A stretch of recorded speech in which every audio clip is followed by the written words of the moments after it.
नमस्कार प्यारे बच्चों। आज हम सीखेंगे निबंध कैसे लिखें। निबंध लिखना सीखेंगे। तो निबंध में क्या क्या चीजें होती है, किन किन चीजों का ध्यान रखना होता है, इसको बारीकी से है वो ध्यान से आपको समझना है। तो प्यारे बच्चों देखिएगा, सबसे पहले निबंध कैसे लिखें। निबंध क्या है, तो सबसे पहले किसकी बात करेंगे कि निबंध क्या है। आइए सर्वप्रथम जानने का प्रयास करते हैं कि निबंध क्या है। निबंध से तात्पर्य उस रचना से है जिसे अच्छी तरह से बांधा जाता है या जिसमें विचारों अथवा घटनाओं को सही क्रम देकर गूंथ कर लिखा जाता है। निबंध गद्य में लिखा जाता है, यानी गद्य की एक विधा है। क्या है निबंध, यानी किस तरीके से विचारों को एक माला की तरह है वो मोतियों की तरह पिरोया जाता है, तो उसको हम है क्या कहते हैं, निबंध कहते हैं। उपन्यास, कहानी, संस्मरण आदि के समान ये भी गद्य की एक महत्वपूर्ण विधा है। यानी जिस तरीके से हम उपन्यास लिखते हैं, कहानी लिखते हैं, संस्मरण लिखते हैं, वैसे निबंध भी क्या है, एक कहानी की एक यानी एक गद्य की एक विधा है। ठीक है। निबंध आकार में छोटा भी हो सकता है और बड़ा भी। 2-3 पृष्ठों के निबंध भी लिखे जाते हैं और 25-30 पृष्ठों के निबंध भी लिखे जाते हैं। आपको सामान्यतः 3-4 पृष्ठों के निबंध लिखने का अभ्यास करना चाहिए। यानी आपको जो अभ्यास करना चाहिए वो मुख्यतः 3-4 पृष्ठों का निबंध लिखने का ही अभ्यास है वो करना चाहिए। निबंध का विषय कुछ भी हो सकता है। आप किसी भी वस्तु, घटना, विचार अथवा भाव पर निबंध लिख सकते हैं। आवश्यक बात यह है कि उस निबंध में आपके अपने विचार या आपके अपने अनुभव होने चाहिए। यदि आप दूसरों के विचारों को पढ़ते या सुनते भी हैं तब भी उन्हें अपनी भाषा में प्रस्तुत करें। पढ़ने वाले को ऐसा प्रतीत होना चाहिए कि आप अपनी बात या अपने विचार प्रस्तुत कर रहे हैं। निबंध लिखने की आवश्यकता, यानी निबंध को लिखने की आवश्यकता है वो क्यों पड़ी, तो उसकी बात करते हैं। जब हम निबंध लिखने की बात करते हैं तो आपका पहला सवाल ये हो सकता है कि हम निबंध क्यों लिखें, इसकी क्या आवश्यकता है। आपने सही प्रश्न पूछा है। आप जो भी कार्य करें उसके क्यों का उत्तर जानना आपका अधिकार है कि ये कार्य मैं क्यों कर रहा हूं, इसका उत्तर जानना है वो बहुत ही जरूरी हो जाता है। तो ये बहुत ही अच्छा है वो आपका प्रश्न हो सकता है। दीपावली पर या यदि मैं प्रधानमंत्री होता जैसे विषयों पर निबंध लिखने से हमें क्या हासिल होगा, आइए हम इस प्रश्न का उत्तर ढूंढने की कोशिश करते हैं। आइए एक सामान्य उदाहरण लें। मान लीजिए आपके घर के रास्ते में निम्नलिखित स्थल आते हैं: मंदिर, स्कूल, बगीचा, अस्पताल या मिठाई की दुकान। ये आपके रास्ते में बीच में आते हैं। ठीक है, आपका मित्र आपके घर आने के लिए रास्ता जानना चाहता है। आप मित्र को अपने घर का रास्ता किस प्रकार बताएंगे, यहां लिखिए। आपने ठीक लिखा। आप बताएंगे कि आपके घर के रास्ते में क्रम से क्या क्या चीजें आती है या कौन कौन से स्थान आते हैं। यानी गली के किनारे ही एक मंदिर है, उस मंदिर से आगे चलने पर स्कूल है, स्कूल के पास वाली गली में बाईं ओर मुड़ने पर एक बगीचा है, फिर दाईं ओर मुड़ने पर अस्पताल तथा उससे आगे लगभग 50 मीटर चलने पर बाईं ओर एक मिठाई की दुकान है। बस उसके सामने ही मेरा घर है।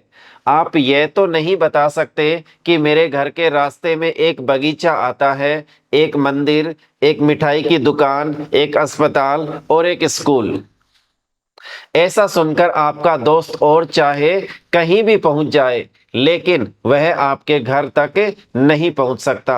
आप अपने मित्र को अपने घर बुलाना चाहते हैं तो आपको उसे पूरा रास्ता विस्तार से समझाना होगा। शायद इसीलिए सूचना या घटना को विस्तार से लिखने की आवश्यकता होती है। यानी किसी भी बात को विस्तार से लिखने की आवश्यकता होती है।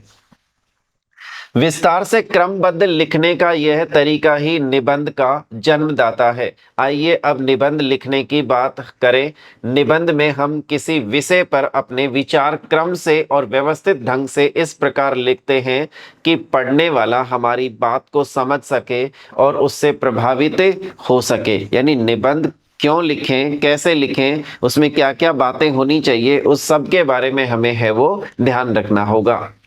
निबंध लिखने से हमें किसी विषय पर अपने विचारों को एकत्रित करने, क्रमबद्ध करने, उदाहरण जुटाने और उन्हें प्रभावशाली भाषा में कहने या लिखने का अभ्यास होता है। यही कारण है कि हम निबंध लिखते हैं। यानी निबंध क्यों लिखते हैं? क्योंकि हमें विचारों को एकत्रित करने का, उन्हीं विचारों को क्रमबद्ध करने का, कुछ उदाहरण जुटाने का और कुछ प्रभावशाली भाषा में कहने या लिखने का अभ्यास है वो होता है। यही कारण है कि हम निबंध लिखते हैं। इससे हमें न केवल मित्रों के साथ बातचीत करने में, अपितु घर में, दफ्तर में और सभी जगह अपनी बात उचित ढंग से कहने या लिखने में मदद मिलती है। एक बात और, हिंदी के अलावा इतिहास, अर्थशास्त्र, भूगोल, वाणिज्य आदि विषयों में अनेक प्रश्नों के उत्तर हमें कुछ विस्तार से लिखने होते हैं। जैसे अकबर के शासन की विशेषताएं, भारत की जनसंख्या समस्या, भूमध्य रेखा की जलवायु या मांग और पूर्ति संबंधी प्रश्न। ऐसे प्रश्नों को निबंधात्मक प्रश्न कहा जाता है।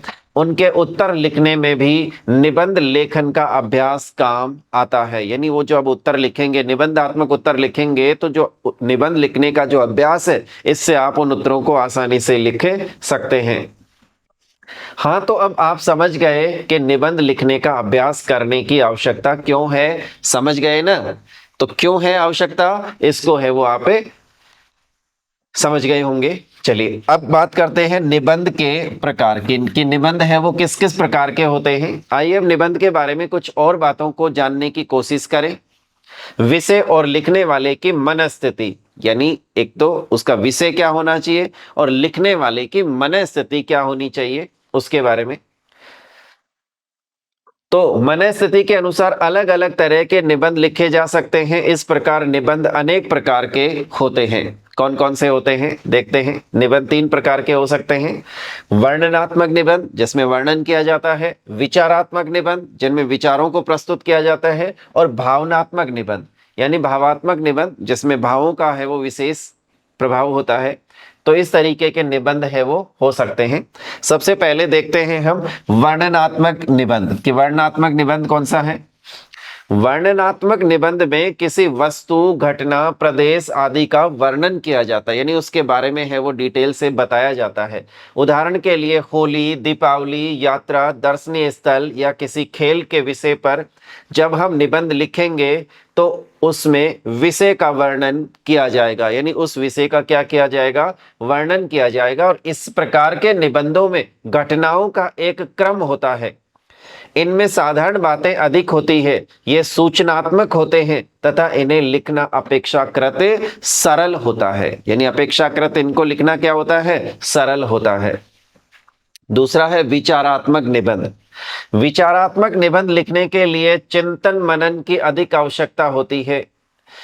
इनमें बुद्धि तत्व प्रधान होता है तथा ये प्राय किसी व्यक्तिगत, सामाजिक या राजनीतिक समस्या पर लिखे जाते हैं। यानी इसमें जो विचारात्मक निबंध है उसमें क्या होता है, एक इसमें बुद्धि तत्व की प्रधानता होती है। ये सामाजिक हो सकते हैं, व्यक्तिगत हो सकते हैं, राजनीतिक हो सकते हैं। तो इसमें है वो इन विषयों पे विशेष ध्यान दिया जाता है।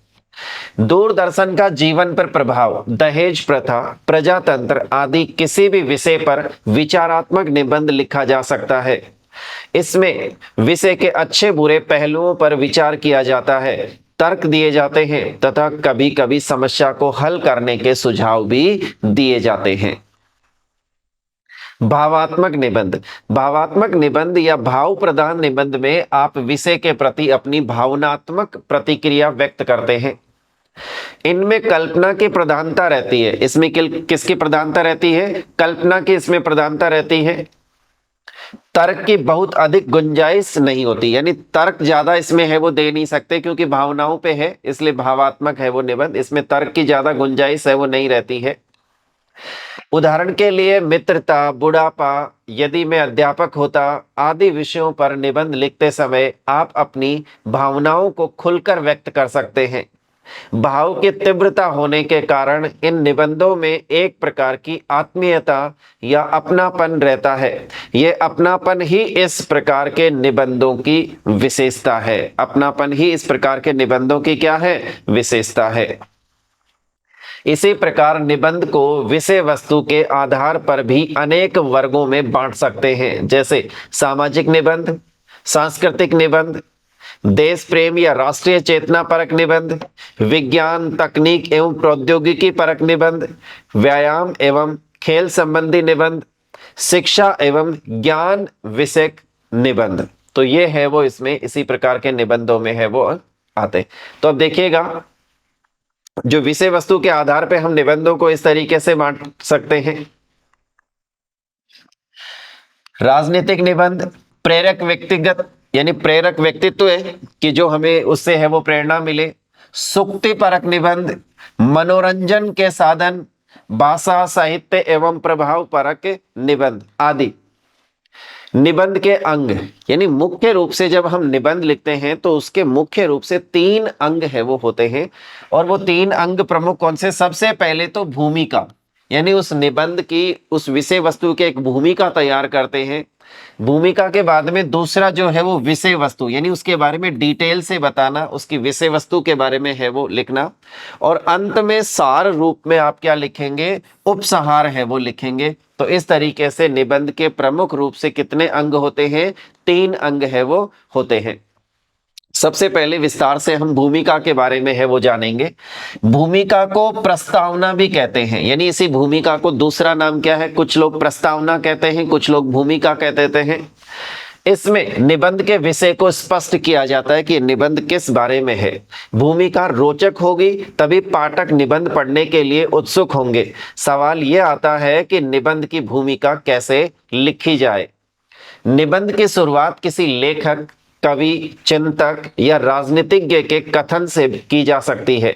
यह सही है कि सुप्रसिद्ध कथन से निबंध प्रारंभ करने से पाठक के मन मस्तिष्क पर अच्छा प्रभाव पड़ता है। पढ़ने वाले के मन मस्तिष्क पर क्या प्रभाव पड़ता है? बहुत अच्छा प्रभाव पड़ता है। दूसरा प्रकार है कि किसी घटना के उल्लेख से, कोई ऐसी घटना जिसका उल्लेख करके निबंध का प्रारंभ किया जा सकता है। भूमिका में हाल ही में घटी किसी घटना से विषय को जोड़कर भी परिवेश का निर्माण किया जा सकता है। एक और पद्धति भी है। मैंने बहुत पहले एक निबंध पढ़ा था, उसका प्रारंभ कुछ इस प्रकार था। बाबूजी अखबार ले लेना, हमारी आंख तब खुलती है जब हमारे दरवाजे पर अखबार आता है। क्या आप जानते हैं कि अखबार कैसे छपता है? यह विज्ञान की महत्वपूर्ण देन है। इस प्रकार की प्रस्तावना के बाद समाचार पत्र पर बहुत अच्छा निबंध लिखा जा सकता है। महत्वपूर्ण बात यह है कि भूमिका की अंतिम पंक्ति तक पहुंचते पहुंचते निबंध के मूल कथ्य का उल्लेख कर दिया जाना चाहिए, यानी मूल कथ्य क्या है उसका उल्लेख है वो उसमें हो जाना चाहिए। उदाहरण के लिए भूमिका का एक और नमूना देखिए, महानगर का जीवन विषय की भूमिका। हम कुछ इस प्रकार लिख सकते हैं। महानगर का जीवन, हमारा देश बहुत तेजी से विकास कर रहा है। नित नए उद्योग खुल रहे हैं, नए कारखाने लग रहे हैं, नए कार्यालय खुल रहे हैं, पर इस विकास के केंद्र बड़े बड़े नगर है। गांवों, कस्बों और छोटे शहरों से लोग बड़े शहरों की ओर भाग रहे हैं क्योंकि वहां रोजगार के अवसर अधिक है। परिणाम स्वरूप ये नगर महानगर बन रहे हैं। ज्यों ज्यों महानगरों में आबादी बढ़ रही है त्यों त्यों उनका जीवन बदल रहा है, समस्याएं बढ़ रही है। उपयुक्त भूमिका उदाहरण के रूप में दी गई है। आपको ये अच्छी न लगे तो अपने ढंग से प्रारंभ कीजिए, यानी ये एक उदाहरण के लिए भूमिका लिखी गई है। आपको अगर ये भूमिका अच्छी नहीं लगे तो आप अपनी तरफ से कुछ है वो और लिख सकते हैं। विषय वस्तु। अब भूमिका के बाद में दूसरा नंबर किसका आता है? विषय वस्तु का आता है। विषय वस्तु निबंध का मुख्य भाग है। इसमें विषय का परिचय दिया जाता है, उसका रूप स्पष्ट किया जाता है, विषय का एक ही केंद्रीय भाव होता है, उसका विस्तार करने की आवश्यकता होती है। विषय के विभिन्न पक्ष होते हैं। विषय के कितने पक्ष होते हैं? विभिन्न पक्ष होते हैं, अलग अलग। पक्ष विपक्ष में तर्क देकर विषय वस्तु को गहराई से समझाया जाता है। कुछ विषय ऐसे होते हैं जिनसे प्राप्त होने वाले लाभ या हानि का उल्लेख भी किया जा सकता है, जैसे विज्ञान के लाभ और हानि। आवश्यकता पड़ने पर उसकी उपयोगिता पर प्रकाश डालते हुए उसे अपनाने की बात भी की जा सकती है।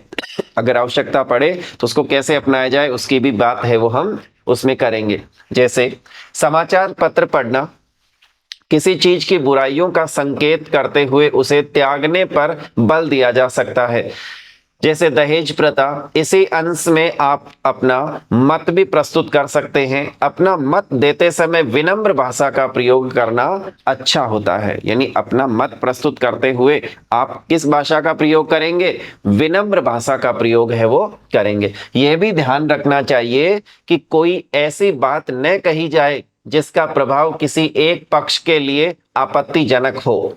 विषय से संबंधित नई से नई जानकारी देना निबंध को प्रभावशाली बना देता है। आप विषय वस्तु के किसी पक्ष पर प्रकाश डालने वाली कविता की पंक्तियों का उल्लेख भी कर सकते हैं, यानी कविता की जो पंक्तियां हैं उनका उल्लेख भी है वो उसमें कर सकते हैं। किंतु ध्यान रखने की बात यह है कि प्रत्येक बिंदु को अलग अनुच्छेद में लिखिए। विषय की रूपरेखा बनाते हुए हमें प्रमुख विषय बिंदु अथवा बिंदुओं के भी बिंदु बना लेने चाहिए। कुछ विषय ऐसे होंगे जिनके बिंदुओं के भी उप बिंदु हो सकते हैं, यानी पहले आप एक बिंदु बनाएंगे, उस बिंदुओं के भी उप बिंदु हो सकते हैं। तो इस तरीके से है वो निबंध में विषय वस्तु को प्रस्तुत आपको करना है। जब बिंदुओं से तात्पर्य उप बिंदु जो होते हैं उनसे तात्पर्य क्या है कि उस प्रमुख बिंदु के अंतर्गत हम किन किन बातों का समावेश करना चाहते हैं।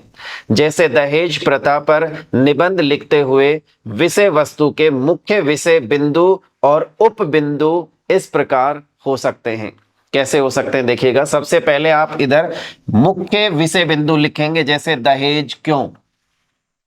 उसके उप बिंदु बनाएंगे जिसमें पुत्री का नया घर, नई गृहस्थी, सहायक उपयोगी वस्तुओं की भेंट, धीरे धीरे प्रथा में विकृति आना, दहेज देने की शुरुआत। दहेज प्रथा की बुराइयां।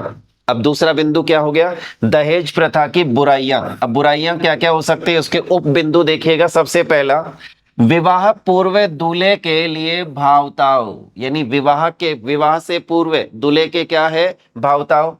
दूल्हे पशुओं की भांति बिकते हैं, यानी दूल्हे जो है पशुओं की भांति बिकते हैं, ये उपबिंदु हो गया। इसके बाद में विवाह के बाद बहू पर अत्याचार, वर पक्ष की ओर से बढ़ती मांगे। इस तरीके से दहेज प्रथा की बुराइयों में और क्या लिखेंगे? मानसिक पीड़ा पहुंचाना, बहू को जला डालना।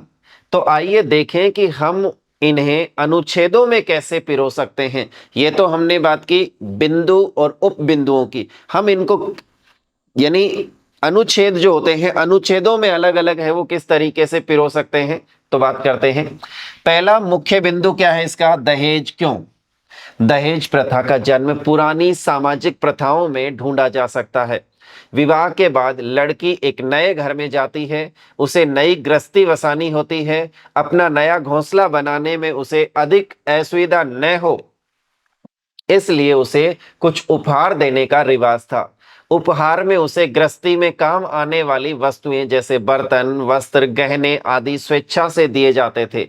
कोई मांग या बाध्यता नहीं होती थी। पर धीरे धीरे इसमें बुराइयां आती गई। वर पक्ष वाले कन्या पक्ष से वस्तुओं की मांग करने लगे। ये मांगे बढ़ती गई और कन्या पक्ष के सामर्थ्य को देखे समझे बिना बढ़ चढ़कर मांगे रखी जाने लगी। यहीं से शुरू हुई दहेज लेने और देने की प्रथा। तो ये है वो हमने एक अनुच्छेद के माध्यम से है वो इसको। दूसरा देखिएगा, दूसरा मुख्य बिंदु यानी अनुच्छेद है वो किस तरीके से दहेज प्रथा की बुराइयां। अब दहेज प्रथा की क्या क्या बुराइयां हो सकती है इसके बारे में है वो अनुच्छेद है वो हम बनाते हैं। आज दहेज प्रथा में अनेक बुराइयां आ गई है। सबसे पहली और विचित्र बात तो यह है कि अच्छे दूल्हे के लिए ऐसे भाव-ताव होता है जैसे अनाज की मंडी या पशुओं के मेले में नीलामी हो रही हो। तरीका भिन्न होता है पर बात लगभग वैसी ही होती है, यानी बात वैसी ही है, थोड़ा तरीका अलग हो सकता है। पर यह तो एक पक्ष है, विवाह के बाद इसके अनेक रूप दिखाई पड़ते हैं। लालची लोग बहू के दहेज से संतुष्ट नहीं होते, वे बार बार नई मांगे रखते हैं, बहू को विवश करते हैं कि वह अपने माता पिता से यह लाए वह लाए। इन मांगों को पूरा करना उनके वश में नहीं रहता, तब बहू पर अत्याचार प्रारंभ हो जाते हैं। तब है वो बहू पर क्या करने लगते हैं, अत्याचार करने लगते हैं। उसे अनेक प्रकार के मानसिक कष्ट दिए जाते हैं। पहले तो उसे विवश किया जाता है कि वह तंग आकर आत्महत्या कर ले। यदि ऐसा नहीं होता तो सास, ननद, पति आदि मिलकर बहू को जला डालते हैं और इसी दुर्घटना का नाम दे दिया जाता है। इस प्रकार विषय के बिंदु और उपबिंदु अनुच्छेदों की रचना में सहायक होते हैं और निबंध बनता चला जाता है। निबंध है वो आगे से आगे है वो बनता चला जाता है। उपसंहार लेखन यानी अंत में है वो, जब जो भी निबंध लिखा जाता है उसके में सार रूप में उसका उपसंहार है वो लिख दिया जाता है। अब आप भूमिका और विषय वस्तु लिखना सीख गए हैं, आइए उपसंहार लेखन का भी अभ्यास करें। क्या आप जानते हैं कि उपसंहार में पूरे निबंध का निचोड़ और निष्कर्ष होता है। जिस प्रकार भूमिका अच्छी हो तो वह पाठक को निबंध पढ़ने के लिए आकर्षित करती है, उसी प्रकार यदि उपसंहार अच्छा हो तो पढ़ने वाले पर उसका प्रभाव अच्छा पड़ता है। निबंध के मुख्य भाग यानी विषय वस्तु के बिंदुओं में जो बातें आपने उठाई थी, जो तर्क दिए थे, उनका निष्कर्ष और समाधान उपसंहार में दिया जाता है। विविध बातों में तालमेल बिठाइए और उसे प्रभावपूर्ण बनाइए, यानी प्रभावशाली है वो उसको बनाना है। जिस प्रकार भूमिका लिखने की कोई एक विधि नहीं है, उसी प्रकार उपसंहार की भी कोई निश्चित विधि नहीं है।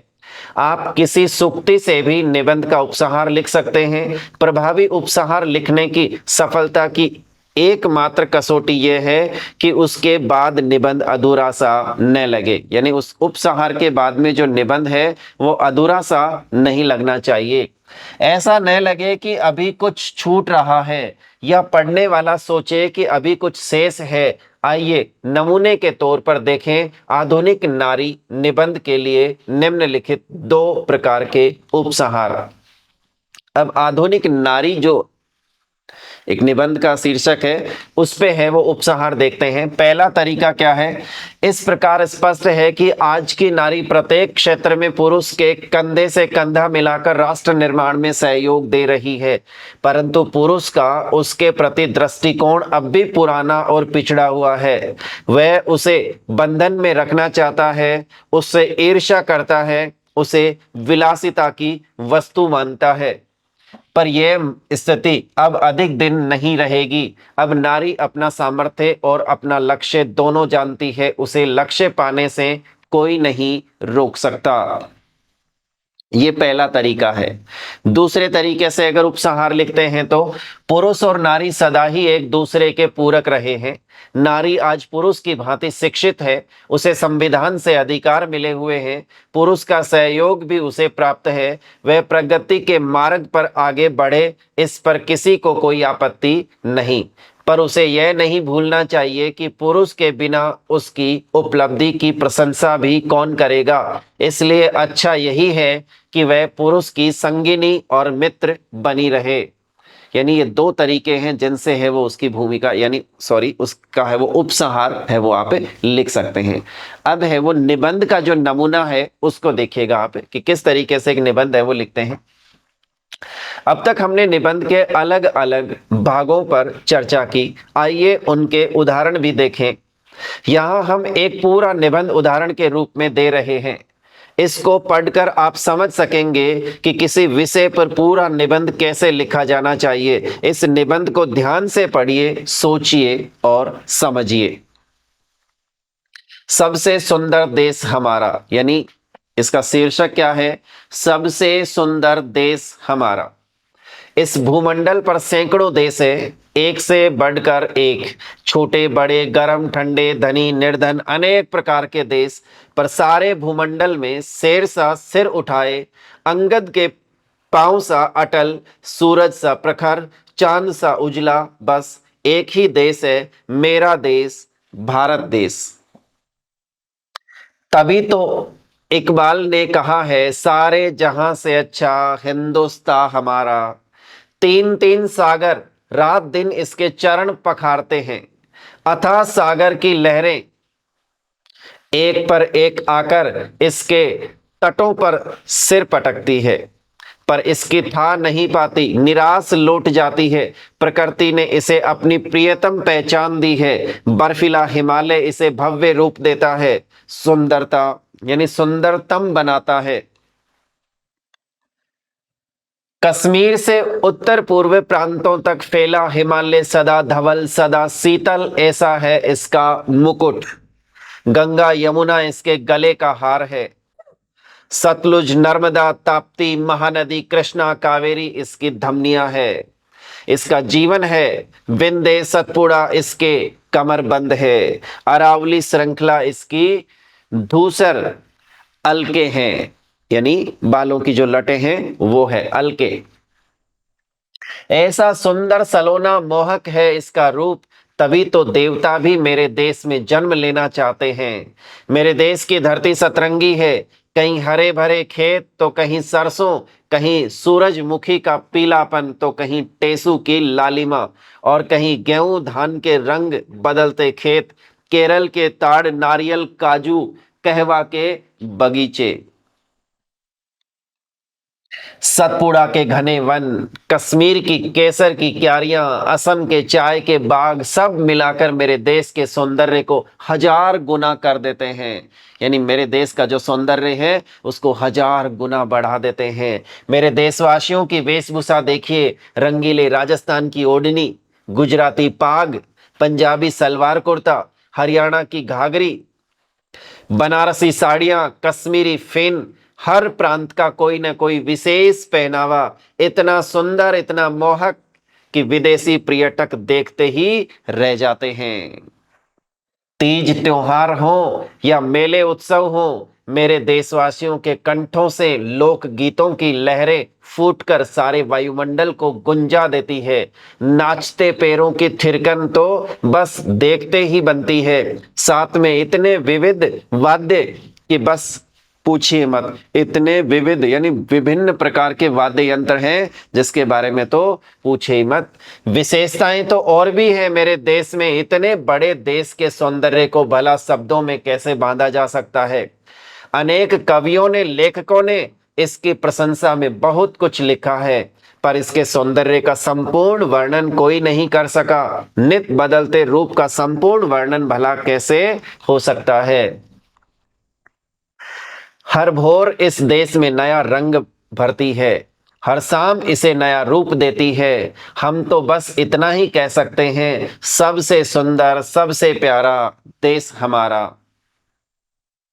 निबंध लेखन से पूर्व की तैयारी, यानी हमने एक नमूने के रूप में एक निबंध देखा, उसके बाद में निबंध लेखन से पूर्व की तैयारी, यानी हम निबंध लिखना चाह रहे हैं तो उससे पहले क्या हमें तैयारी करनी चाहिए इसके बारे में है वो हम बात करते हैं। तो देखिएगा, निबंध लिखना आरंभ करने से पूर्व निम्नलिखित बातों का अवश्य ध्यान रखा जाना चाहिए कि जब हम निबंध लिखना चाह रहे हैं उससे पहले कौन कौन सी बातों पर विशेष जोर देना चाहिए। सबसे पहले विषय का चुनाव। विषय का जब हम चुनाव करें तो बहुत सोच समझ करके विषय का चुनाव करें, क्योंकि हमारे लिए पेपर में है वो देखते हैं कि कम से कम 4 या 5 विषय होते हैं, 5 निबंध होते हैं, उसमें से एक विषय को हमें चुनना होता है। तो ध्यान से देखिएगा, प्रश्न पत्र में प्राय 5-6 विषय दिए होते हैं। आपको उनमें से किसी एक पर निबंध लिखना होता है। अपने लिए विषय चुनते समय देखें कि आप किस पर अच्छा निबंध लिख सकते हैं। जिस विषय की जानकारी अच्छी हो, जिस पर आपके अपने विचार या धारणाएं भी हों, शायद उससे संबंधित एक दो उक्तियां भी याद हो, उस विषय को चुन लीजिए। कुछ विद्यार्थी किसी विषय को केवल अच्छा विषय समझकर चुन लेते हैं, पर एक दो अनुच्छेद लिखने के बाद उनकी कलम रुक जाती है। फिर विषय बदलना हानिकारक होता है। फिर विषय बदलना है वो क्या होता है? हानिकारक। क्योंकि आप तब तक 10-20 मिनट खराब कर चुके होते हैं, बाद में दुविधा न हो, इसलिए आपको विषय का चुनाव सोच समझकर करना चाहिए। हाँ, यदि आपको लगे कि आप 2 या 3 विषयों में से किसी भी विषय पर अच्छा निबंध लिख सकते हैं, तो केवल उस विषय को चुनिए जिसके बारे में आपको लगे कि उस पर कम विद्यार्थी लिखेंगे।